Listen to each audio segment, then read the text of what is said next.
السلام عليكم، مرحبا بكم معايا فيديو جديد. اليوم ان شاء الله غادي نوريكم الطريقه ديال كيفاش غادي نصيب طاجين ديال الحوت. طريقه سهله وان شاء الله تعجبكم. عندي هنايا جوج ديال الحوتات الشرغو، نتوما كتاخذوا الكميه اللي بغيتو. هذه حوته شويه كبيره والاخرى صغيره. انا نقيتهم، درت لهم الملحه الحامض شويه ديال الخل وغادي نقطعهم من بعد. ما عادش نخليهم هكا، ممكن اللي كيعجبو الحوت يخليه هكا، شركوهم هكا شويه. وممكن ديروه الا كانت عندكم حوته في هذا القياس راه ديروها في الطاجين. انا حيت عندي جوج من الاحسن نقطعهم باش يهزوا ليا الطاجين. عندي هنايا الخضيره ديالي، بصله خيزو، عندي ثومه وربيع، عندي العطريه فيها البزار، شويه ديال السكينجبير، شويه ديال الكمون، التحميره والخرقوم. عندي هنا بطاطا قطعتها، وعندي الفلفله هي غادي نقطعها طويله ومطيشه. بالنسبه للفلفله والفلفله ممكن تشدوها تشويوها وتحيدوا ليها القشره وديروها حتى هي كتجي داك النسمه ديال الشوا كتجي زوينه. انا درتها شحال مره في الطاجين، اليوم درتها غير هكا عاديه خضره. اول حاجه غادي ناخذ الطاجين، درت فيه هكا ورقه ديال سيدنا موسى. غادي ندير البصله وخيزو هي الاولى،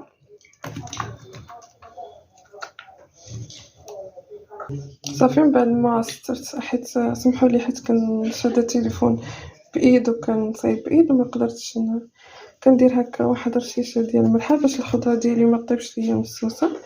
غادي ندير الزيت، ومن بعد غادي نستف عاوتاني واحد الطبقه ديال البطاطا.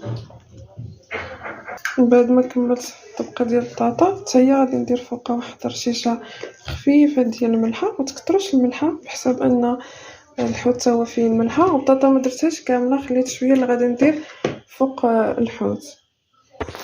عندي الحوت هنايا من بعد ما قطعته هكا طراف، خديت هذيك الثومه هي والربيع خلطتهم مزيان. وغادي ناخذ هذا الحوت ديالي وغادي ندخل فيه هاد الثومه مع الربيع هكا مزيان. بالنسبه لهاد الحوت هذا انا ما كنديرش ليه التشميله العاديه كما كتعرفوا، كيجي خفيف، ما كيجيش معطر بزاف. الحوت كتمشي له ديك النسمه ديالو هكا، كيجي خفيف وكيعجبني انايا الطريقه هذه. ما كنديرهاش ديما، ولكن مره كندير التشرموله العاديه اللي مولفين كنشرملوه مزيان. مره كندير هذه كتجي ساهله وكتجي مزيانه. صافي غادي ناخذ هذا الحوت من بعد ما نكملو كامل غادي نستفو فوق البطاطا. صافي انا استفت الحوت ديالي وخليت شويه ديال مطيشه وربيع، درت شويه هكا فوق البطاطا، وهذا غنخليه حتى الفوق. هاد البطاطا اللي بقات ليا خليتها قبيله غادي نديرها هكا في الجناب ديال الحوت على هذا الشكل. ومن بعد غادي ندير مطيشه والفلفله هي اللي بقات لي الاخرى، وعاد غادي ندير هذيك العطريه. صافي دابا غادي ندير مطيشه،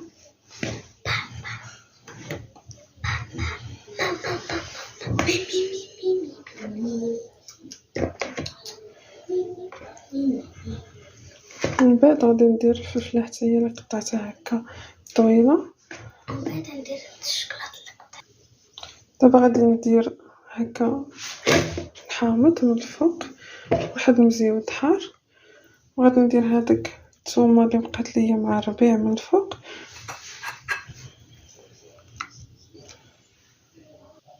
صافي دابا هذيك العطريه خديتها خلطتها بشويه ديال الماء وغادي نديرها هكا، ندير شويه فوق الحوت ونخويها في الجنب.